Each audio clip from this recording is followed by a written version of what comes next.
அந்த பாடலை நான் பாட மாட்டேன் என இசையமைப்பாளர் MS விஸ்வநாதனிடம் கராராக சொன்ன பின்னணி பாடகர் TM சௌந்தரராஜன். காரணம் என்ன என்ற ஒரு சுவாரஸ்யமான தகவலை பத்தி தான் இந்த பதிவில் நாம பார்க்க போறோம்.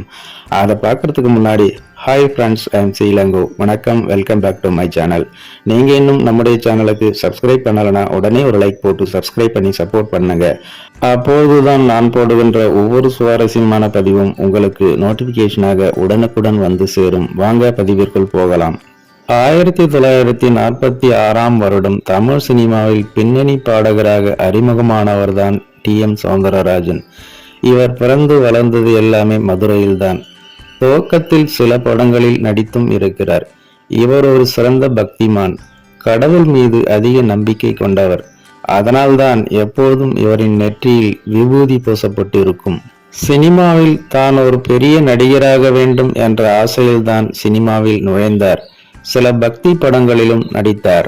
அதன் பிறகு முழு நேர பாடகராக மாறினார். 7 வயது முதலே இசையை கற்றுக்கொண்டார். அப்போது கர்நாடக இசையையும் கற்றுக்கொண்டார். 23 வயதினிலேயே மேடைகளில் பாடத் துவங்கினார். 1950 மற்றும் 60ஆம் ஆண்டுகளில் தமிழ் திரையுலகில் எண்ணற்ற பாடல்களை பாடியிருக்கிறார். குறிப்பாக அந்த காலகட்டத்தில் சினிமாவில் இரு பெரும் ஜாம்பவான்களாக இருந்த MGR மற்றும் சிவாஜி ஆகிய இருவருக்கும் பாடல்களை பாடியது இவர்தான். இருவருக்கும் அவரே பாடினாலும் MGRக்கு ஒரு மாதிரியும் சிவாஜிக்கு வேறு மாதிரியும் என குரலை மாற்றி பாடக்கூடிய வல்லமை படைத்தவர் பின்னணி பாடகர் TM சௌந்தரராஜன். பின்னணி பாடகராக இருந்தாலும் தனக்கென ஒரு கொள்கையை வைத்திருந்தவர்தான் TM சௌந்தரராஜன். சினிமாவில் பாடினாலும் அவ்வப்போது கோவில்களில் பக்தி பாடல்களையும் பாடுவார்.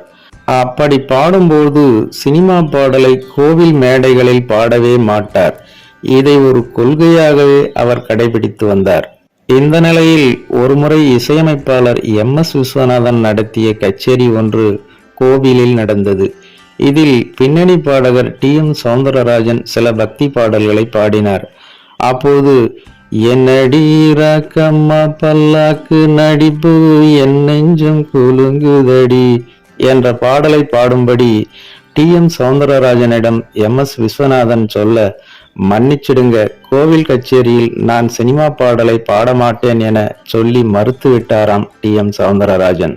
இத்தனைக்கும் பின்னணி பாடகர் TM சௌந்தரராஜனின் வளர்ச்சியில் இசையமைப்பாளர் MS விஸ்வநாதனுக்கு முக்கிய பங்கு உண்டு. ஆனாலும் தனது கொள்கையை அவருக்காக பின்னணி பாடகர் TM சௌந்தரராஜன் மாற்றிக்கொள்ளவே இல்லை.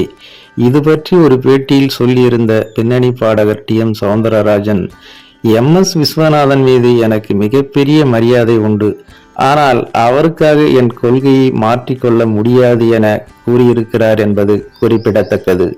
ஓகே ஃப்ரெண்ட்ஸ், பின்னணி பாடகர் TM சௌந்தரராஜன் அவர்கள் கோவில்களில் பக்தி பாடல்களை பாடுவதில்லை என்ற இந்த கொள்கையை பற்றி நீங்கள் என்ன நினைக்கிறீர்கள் என்ற உங்களோட கருத்துக்களை மறக்காம கமெண்ட்ல பதிவிடுங்க.